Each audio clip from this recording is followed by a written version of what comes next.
आशुतोष शशांक शेखर चंद्रमौलि चिदंबरा। कोटि कोटि प्रणाम शंभु कोटि नमन दिगंबरा। ओम नमो भगवते वासुदेवाय। ओम नमः शिवाय। शिवलिंग स्थापना विधि। गंगा आदि पवित्र नदियों के तट पर या अन्य किसी भी जगह शिवलिंग की स्थापना की जा सकती है। यह समझ लेना चाहिए कि शिवलिंग का पूजन प्रतिदिन होते रहना चाहिए।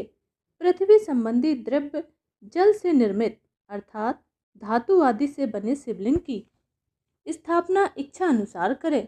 चल मूर्ति छोटी और अचल मूर्ति बड़ी होनी चाहिए। मिट्टी, पत्थर, लोहा आदि के सांचे से इन्हीं धातुओं का 12 अंगुल का लिंग का निर्माण करना चाहिए। लिंग या मूर्ति दोनों ही की पूजा शिव पद के देने वाली है। कोई भक्त शिव जी की गोद में उमा को बैठाकर उनकी पूजा करते हैं। गुरु से पूछकर स्नान करके भस्म लगाकर नैवेद्य से शिवलिंग का पूजन करना चाहिए। पंचाक्षर मंत्र ओम नमः शिवाय के जप में प्रणव लगाना चाहिए।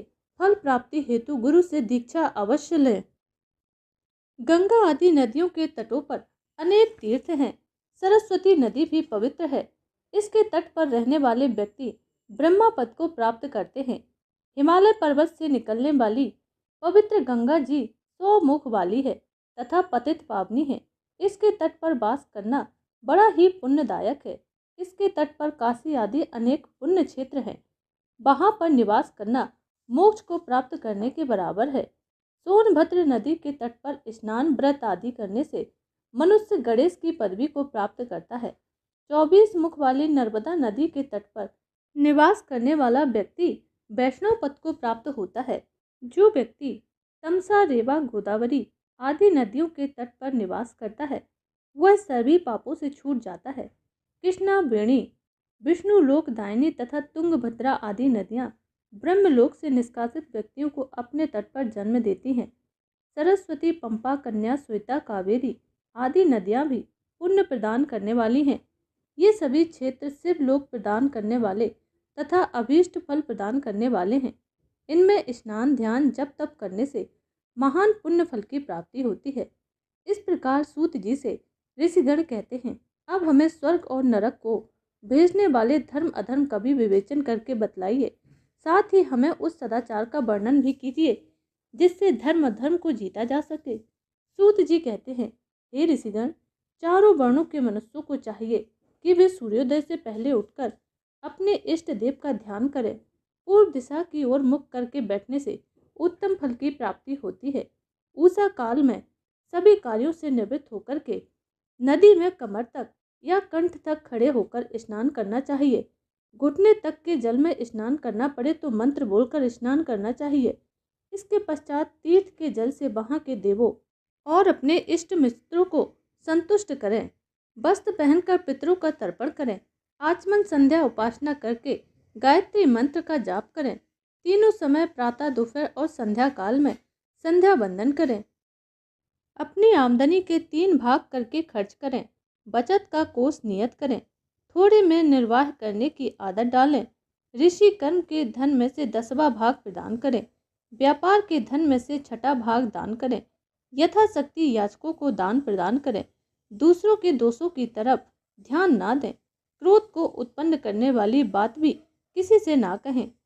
इतना सुनने के बाद सभी ऋषिगण सूत जी से कहते हैं, अब आप अग्नि यज्ञ, देव ब्रह्म यज्ञ, गुरु पूजा और ब्रह्म तृप्ति को क्रम से बतलाइए।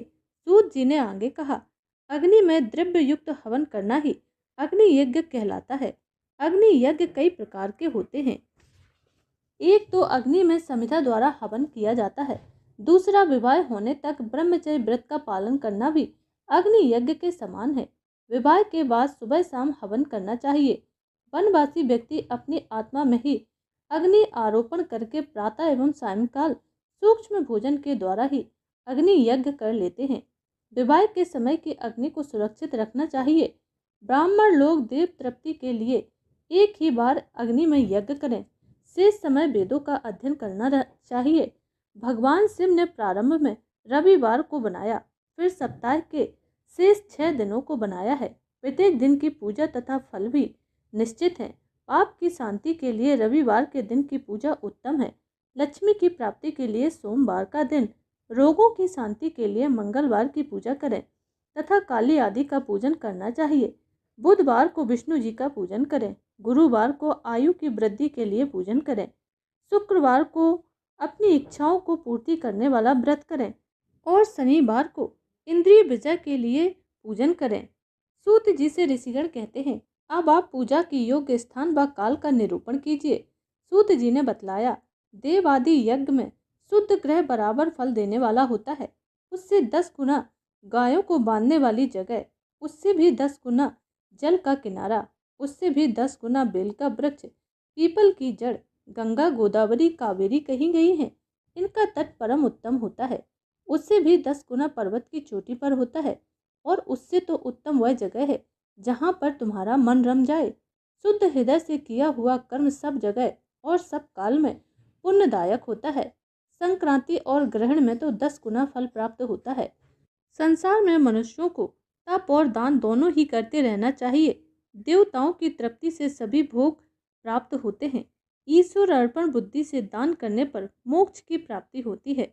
सूत जी ने आगे बतलाया, हे महर्षियों, मिट्टी द्वारा निर्मित प्रतिमा का पूजन करने से सभी के मनोरथ पूर्ण होते हैं।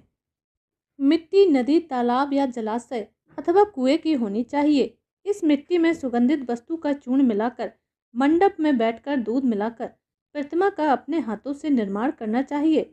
गणेश, शिव जी, पार्वती, सूर्य, विष्णु की प्रतिमा बनाकर आदर पूर्वक पूजन करे।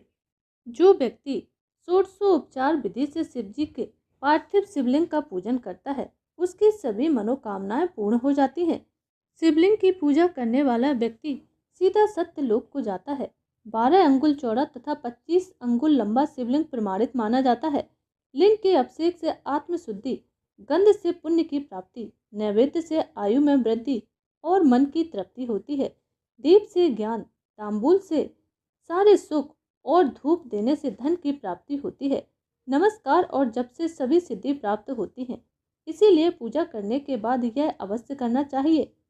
ऋषिगण कहते हैं, हे सूत जी, अब आप हमें यह बताने की कृपा करें कि बंधन और मोक्ष क्या है। तो सूत जी आगे कहते हैं, प्रकृति के 8 बंधन हैं, मन, बुद्धि, अहंकार और 5 तन्मात्राएं। ये 8 प्रकृति हैं। इन्हीं 8 से यह शरीर बना हुआ है। इन्हीं से सभी कर्म हैं।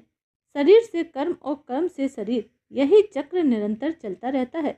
शरीर 3 प्रकार के हैं, स्थूल, सूक्ष्म और कारण। जीव कर्म रूपी डोर से बंधकर 3 देह युक्त